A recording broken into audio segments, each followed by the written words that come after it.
Hello and welcome to Voices from the Park, our listening project, where we hear about the lives and thoughts of some of the wonderful people of the South Pennines Park.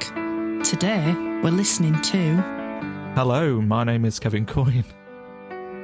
We just moved to Greenfield, so I'm new in the park. Originally being from Sheffield, I suppose I longed to live somewhere more rural, but we also wanted really good links to the city. You can be in Manchester within 25 minutes by train. And also, I think Greenfield's the last surviving station in Oldham. A few weeks ago, we got to experience the Whit Friday band marches. It's an international brass band competition. Most of the villages in Saddleworth have their own festivals. I think the biggest ones are at Upper Mill and Greenfield. We have bands coming from all over the world. The one in Greenfield, they do a march down Chew Valley Road and then into a big park and play on a bandstand where they're judged. So it's a big competition. It got so many people coming in from everywhere. I think we met people who's travelled from London. So it was a really nice community event.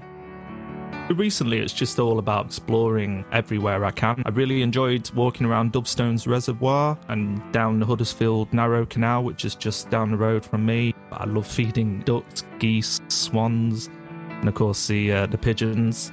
Myself and my partner have also been enjoying all the sort of local restaurants and bars. Just been exploring, really, and trying to get a feel of the community, and also getting a cheeky sort of pint in here and there at the various different pubs and bars. I've found being in nature has helped significantly with my mental health, especially during the pandemic. It gives me space to sort of process things and to really connect with the surroundings. I think the natural landscape, especially the Peak District and Saddleworth Moors, they almost serve as a sort of reminder of we are just part of nature as humans. I think we tend to forget, we're born of this world, especially when we're surrounded by all this different technology and lead such busy and chaotic lives. I think it's important to remind ourselves of how, small we are, I suppose, in compared to the vastness of nature. I've got a particular memory going out with my mum and dad. My mum didn't climb, she used to just sit at the bottom reading a book. But my dad would go up the rock face first and he'd put the rope guides in the rock, so I would have to belay at the bottom. Being deaf, I couldn't hear what he was shouting, so if he was asking for more slack or asking me to hold tight onto the rope so he could take a rest, I couldn't actually hear. So my mum had to be the go-between. She had to sort of run up to a higher place and, shout out to my dad, what are you saying? So I suppose it was quite dangerous, really. But it's a really fun memory. For me, it's all about sort of family memories and remembering my parents and being in that space with them. I don't really feel like I've ever come across any sort of prejudice against myself in terms of my disability. Personally, I suppose the only thing that I can think of is better acoustics in venues. Sometimes you don't realise how far sound travels and it interferes with a conversation you might be having with the person next to you. I know people who are deafer than I really benefit from, it's called the T setting on a hearing aid. I think it basically acts as a direct microphone and the sound goes into your hearing aids. So venues that don't have that may like to look at that because it can greatly benefit people who are hard of hearing. As a kid, I don't really remember seeing any ethnic minority faces around the Lady Bower, for example, but I've been pleasantly surprised when walking around Dovestones Reservoir. I saw a lot of people from different backgrounds, and it was really refreshing to see that people feel comfortable and safe accessing these spaces.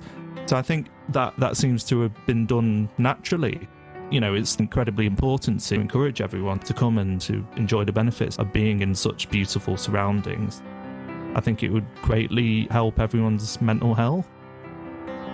I work in a prison, so I try and find residents who are about to leave custody and who are going to be homeless upon release accommodation. It's a thankless task sometimes. There aren't enough social housing available for the amount of people who come through the system. I think it'd be really nice if we were to be able to sort something out where prisoners could access the South Pennines Park, maybe as a part of a structured educational programme. I think a lot of prisoners don't have the money to get out here on a train or buses, or they don't have access to a vehicle to get out here. So it'd be quite nice to organise something like that, you know, especially when they've been locked up for God knows how long in a very small cell. I think it dehumanises you, and perhaps accessing the park might humanise them again. Water, grit, blood and dirt, we're the proudest folk on earth.